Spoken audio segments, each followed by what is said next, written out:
예, 악인은 왜 있는가라는 제목으로 함께 말씀을 나누고자 합니다.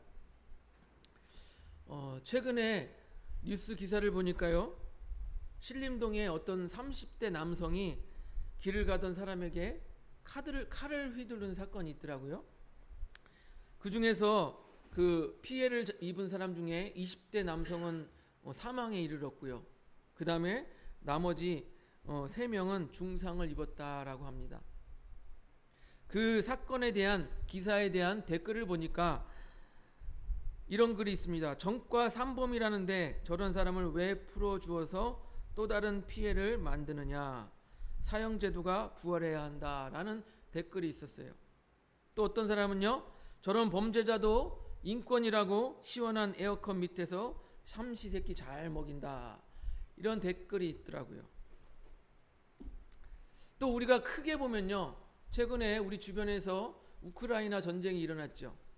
전쟁 때문에 경제도 어려워지고 안 좋아진 것도 있지만 그 우크라이나 전쟁을 통하여서 수많은 사람이 죽었어요. 그런데 그렇게 수많은 사람을 죽인 전쟁이 왜 일어났을까요? 누가 일으켰나요? 결국에는 한 사람의 지도자가 있었죠. 그 전쟁을 일으키는 한 사람의 지도자. 그 사람이 칼을 들진 않았지만 이 수많은 사람들을 죽인 것과 같은 피해를 입힌 거예요. 또 가깝게는 저 북한을 보세요. 저 북한의 김정은 정권을 유지하기 위하여서 많은 사람이 희생되고 죽어가고 있습니다. 그 김정은 정권, 그 사람들은 좋은 곳에서 음식도 잘 먹는데 그것을 유지하기 위해서 많은 사람들이 굶거나 아니면 힘들게 죽어가고 있다라는 거예요. 우리가 이 세상을 이렇게 보면은, 하나님, 이 세상 가운데 왜 악한 이런 일들이 있고 악한 사람들이 있습니까? 이렇게 생각할 수가 있어요. 정말 답답하고 궁금할 때가 있다라는 것입니다. 오늘 본문이 그런 질문에 대한 직접적인 답을 주고 있습니다. 보세요. 사실 오늘 본문을 보면요, 이 본문 말씀은 천국에 관한 비유입니다. 천국에 관한 비유 중에서 하나예요. 7가지 천국에 관한 비유. 앞에서 씨 뿌리는 자의 비유가 있었고, 그리고 오늘 본문 말씀에 곡식과 가라지의 비유가 있고, 그 다음에 겨자씨의 비유가 있고, 누룩의 비유가 있고, 보화의 비유가 있고, 그 다음에 진주의 비유가 있고, 그물에 잡힌 물고기의 비유가, 이렇게 7개의 비유 중에 두 번째 비유가 오늘 말씀입니다. 곧 곡식과 가라지의 비유인 것입니다. 그래서 이것이 천국에 관한 비유이기 때문에 우리는 이 말씀을 보면서 어떻게 생각해야 돼요? 천국은 이러이러하구나. 천국은 이러한 모양이구나. 천국을 이해하기 위한 말씀인 거예요. 즉 무엇이냐면 아직 완성되지 않은 이 현재적 천국 상황 속에서 곡식과 같은 참 신자가 있고, 또한 가라지와 같은 거짓 신자가 함께 있을 수밖에 없다라는 것입니다. 우리 24절을 보니까요, 천국은 좋은 씨를 제밭에 뿌린 사람과 같으니 라고 말하고 있습니다. 좋은 씨를 제밭에 뿌린 사람과 같다라고 비유하고 있어요. 그런데 36절부터 그 비유에 대한 설명을 예수님께서 친히 하십니다. 우리 마태복음 13장 37절 38절을 한번 같이 보도록 하겠습니다. 넘겨주세요. 37절 38절 우리 같이 읽어보겠습니다. 시작.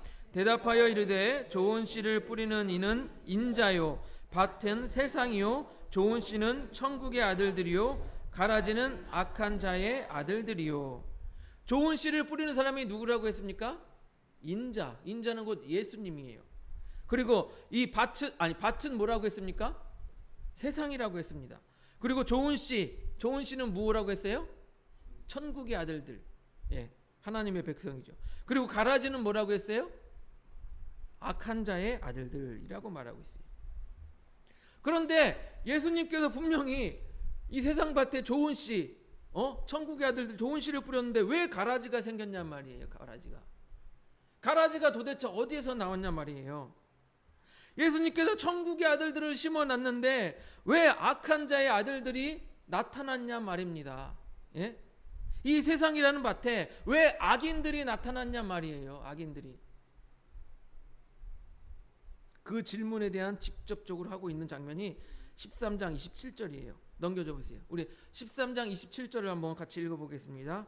시작. 집주인의 종들이 와서 말하되 주여 밭에 좋은 씨를 뿌리지 아니하였나이까? 그런데 가라지가 어디서 생겼나이까? 예, 좋은 씨를 뿌렸는데 이 가라지들이 어디서 나왔냐고 종들이 주인에게 묻는데 예수님이 그것에 대한 답을 해주시고 계십니다.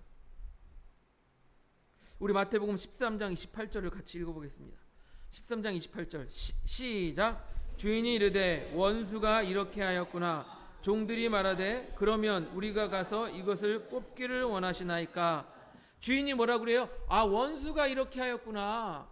그런데 앞에 25절에 보니까 사람들이 잘 때 원수가 와서 곡식 가운데 가라지를 덧뿌리고 갔다라고 말하고 있습니다. 25절, 오늘 본문 25절을 보면은 사람들이 잘 때 원수가 와서 곡식 가운데 가라지를 덧뿌리고 갔더니라고 말하고 있습니다. 그러면 답이 나왔지 않습니까? 답이 나왔잖아요. 누가 가라지를 뿌렸냐? 누가 악인들을 이 세상 가운데 넣었냐? 답이 나왔지 않습니까? 이 세상에 악인들이 나온 이유가 원수가 심어 놓았다라고 하는 거예요. 원수가. 그런데 그 원수가 누구예요? 그 원수가 누구예요? 마태복음 13장 39절을 한번 보겠습니다. 13장 39절 넘겨주세요. 같이 읽습니다. 시작. 가라지를 뿌린 원수는 마귀요 추수 때는 세상 끝이요 추수꾼은 천사들이니. 예, 이 세상에 악한 자들을 심어놓은 존재가 누구라고요? 마귀라고 말하고 있습니다. 다른 성경 요한계시록에서는 이 마귀를 뭐라고 합니까? 사탄은 옛뱀이요 또 마귀요라고 말했어요. 사탄, 옛뱀, 마귀 다 같은 거예요. 그러면 제가 지금 이 본문 말씀이 어떤 비유라고 말씀을 드렸습니까? 천국에 관한 비유라고 말씀을 드렸어요. 그러면 천국에 관한 비유 가운데 이 가라지를 뿌려놓은 것이 누구라고 했어요? 마귀라고 했어요. 그러면 하나님 나라 천국이 확장되는 일에 방해하고 예수님의 원수가 되는 자가 누구예요? 마귀예요. 마귀. 그래서 이 마귀는 뭐를 합니까? 하나님의 나라가 확장되는 것을 방해합니다. 그리고 하나님의 일을 방해합니다. 그리고 이 세상에 믿음의 사람들이 천국으로 만들어가는 것을 방해합니다. 하나님의 일을 곧 방해하기 위해서 이 악한 자들을 심어놓은 게 마귀라고 하는 거예요. 마귀.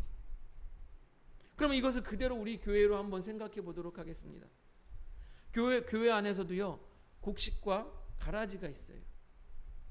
곧 무엇이냐면 참 성도가 있고 거짓 성도가 있다라는 것입니다. 그런데 보세요. 좋은 곡식은 좋은 결실을 맺을 것이고 가라지는 어떻게 돼요? 결실을 맺지 못할 것이죠. 그리고 방해하는 것이죠. 참 성도는요, 교회가 잘 성장하고 좋은 열매를 맺도록 협력할 것이고 거짓 성도는 교회가 성장하지 못하게 방해하고 교회 하는 일에 또한 반대하고 항상 불만에 가득 찬 모습으로 신앙생활을 할 것입니다. 여러분은 곡식입니까? 가라지입니까? 여러분은 참 성도입니까? 거짓 성도입니까? 하나님께서 창조하신 이 아름다운 세상에 왜 악이 존재하냐? 왜 악인들이 있느냐? 그것은 바로 원수 마귀가 덧뿌려 놓았다라고 오늘 말씀은 이야기하고 있습니다. 또한 예수 그리스도의 핏값으로 세우신 이 교회 가운데도 왜 거짓 성도가 있느냐? 악인들이 있느냐? 그것도 마찬가지입니다. 왜 교회 가운데 분쟁이 있느냐? 사람들끼리 왜 싸우냐? 했을 때 원수 마귀가 그렇게 하고 있다라는 거예요. 그런데요, 악한 마귀가 덧뿌리고 간 가라지, 곧 악인들은 이 처음에는 그 정체가 잘 드러나지 않아요. 교회도요, 거짓 성도들, 가짜 미혹하는 사람들은 처음에는 아주 선한 성도인 것처럼, 착한 성도인 것처럼 와서 잘 신앙생활 잘해요.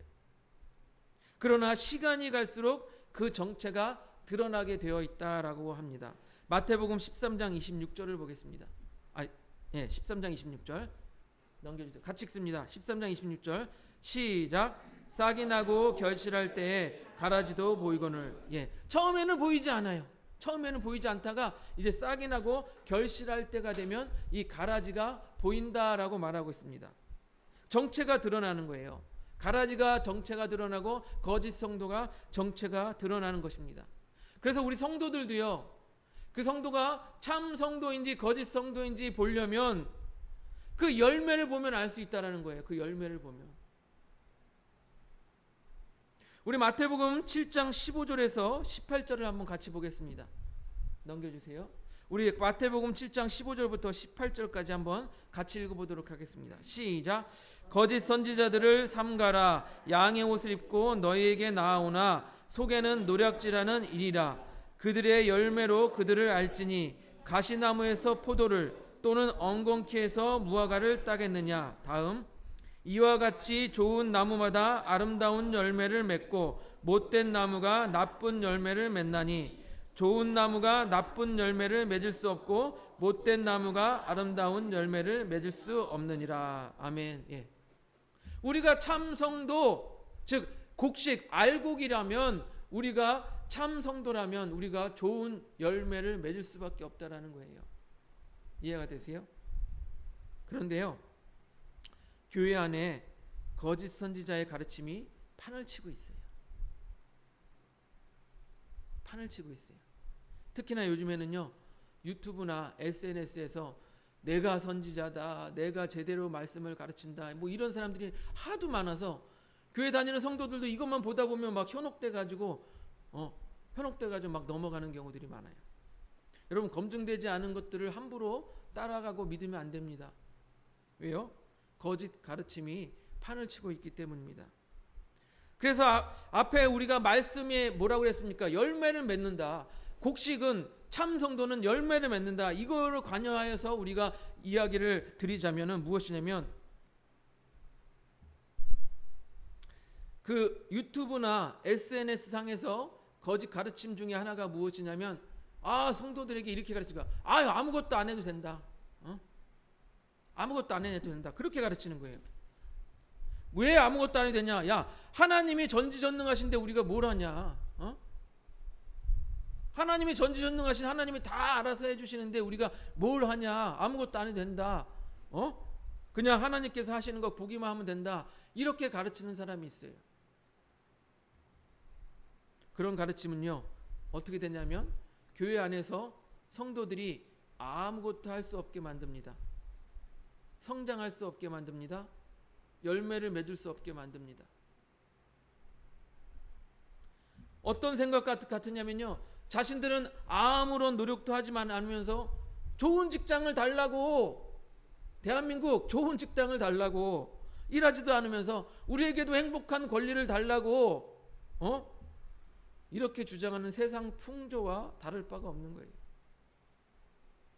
하나님은요, 우리를 통하여 일하시기를 원하신다는 것입니다. 우리 에베소서 2장 2절을 볼까요? 넘겨주세요.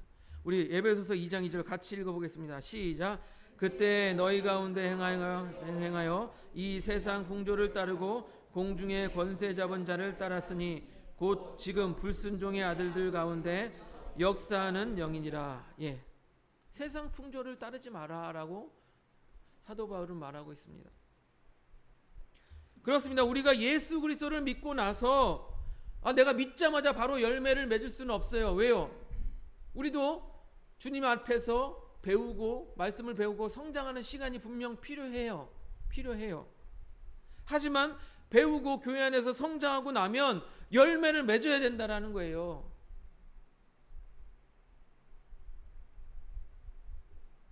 내가 교회를 몇십 년을 다녔는데 내가 이런 열매가 없다라고 하면 여러분 돌아봐야 한다라는 거예요. 내가 어린아이 신앙에서 아직도 성장하지 못하였구나. 열매가 없는 신앙이구나. 돌아봐야 한다라는 거예요.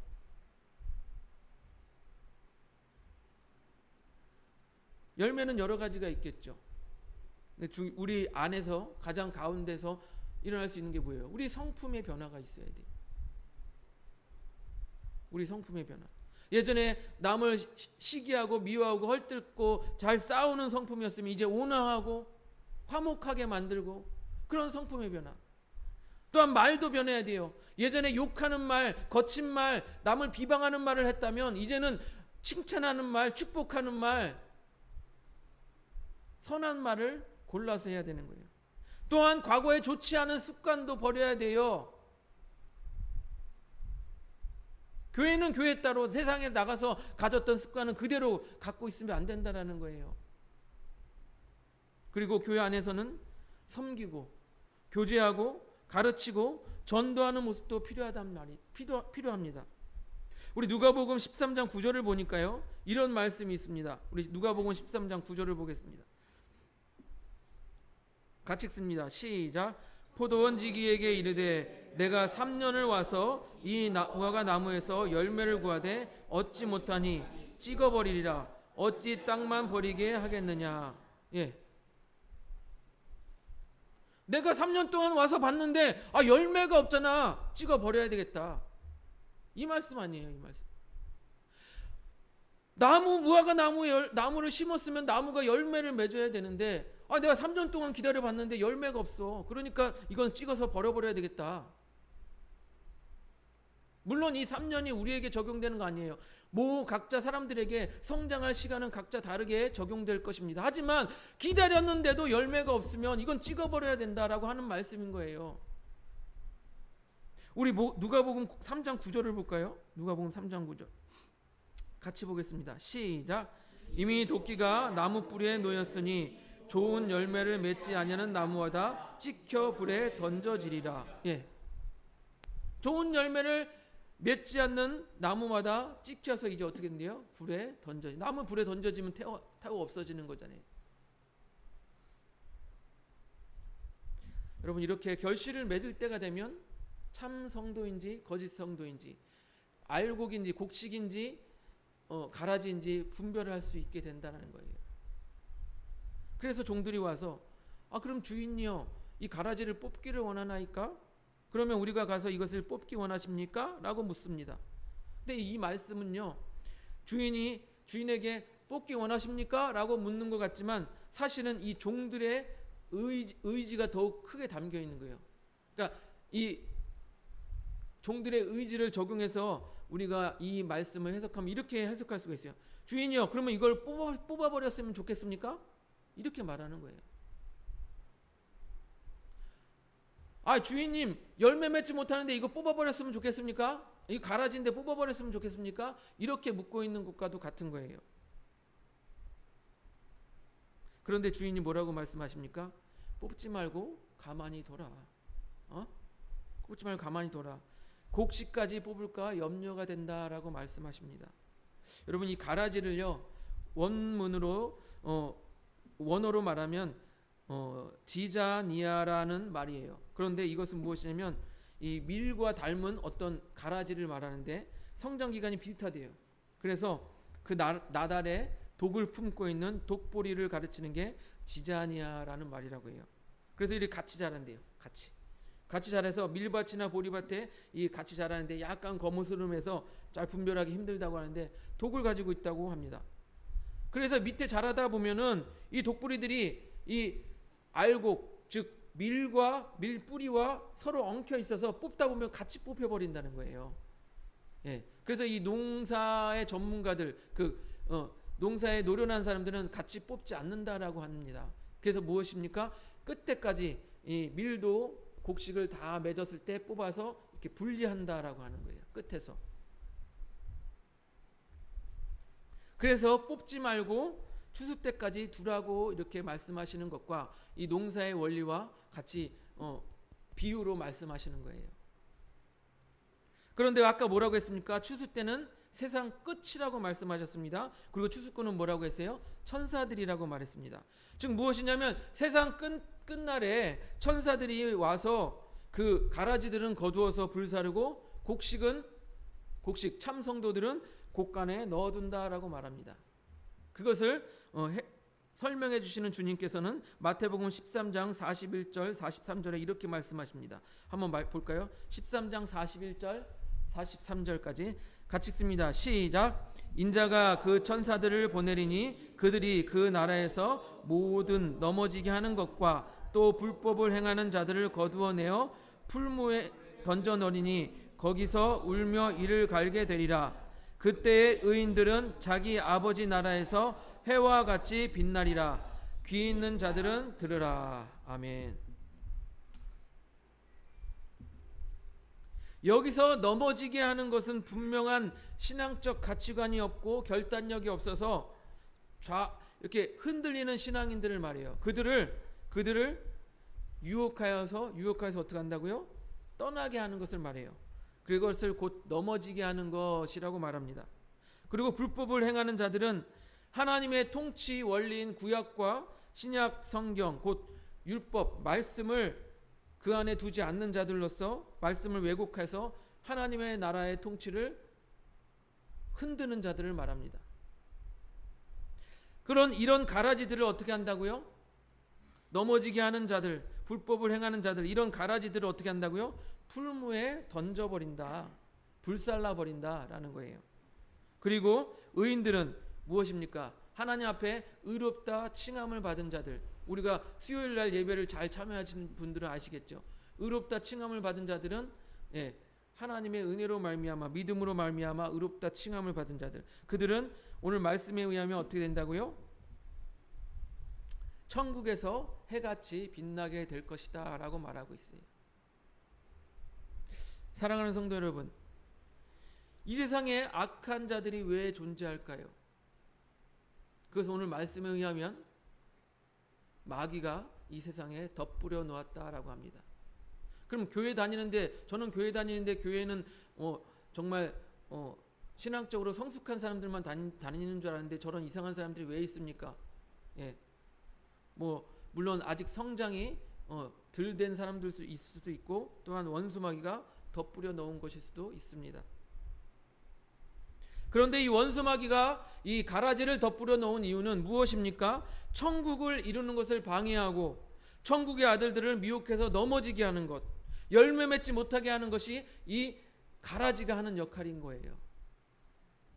그러면 교회를 교회답지 못하게 하고 교회를 무너뜨리기 위한 것 무엇이에요? 가라지, 거짓 성도들이 하는 일이에요. 우리는 생각합니다. 이 세상은 왜 완벽하지 못합니까?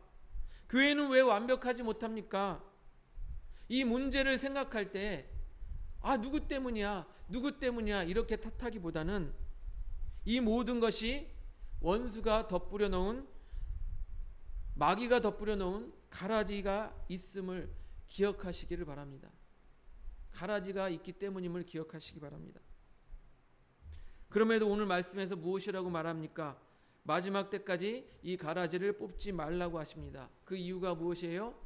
가라지를 뽑다가 곡식마저 뽑을까 두렵다라고 말하는 거예요. 거짓 성도를 뽑다가 참 성도들까지 낙심되어질까봐 두렵다라는 거예요. 29절을 보니까 주인이 이렇게 말합니다. 주인이 이르되 가만두라, 가라지를 뽑다가 곡식까지 뽑을까 염려하노라. 그러므로요, 우리 참 성도들은요 어떻게 생각해야 합니까?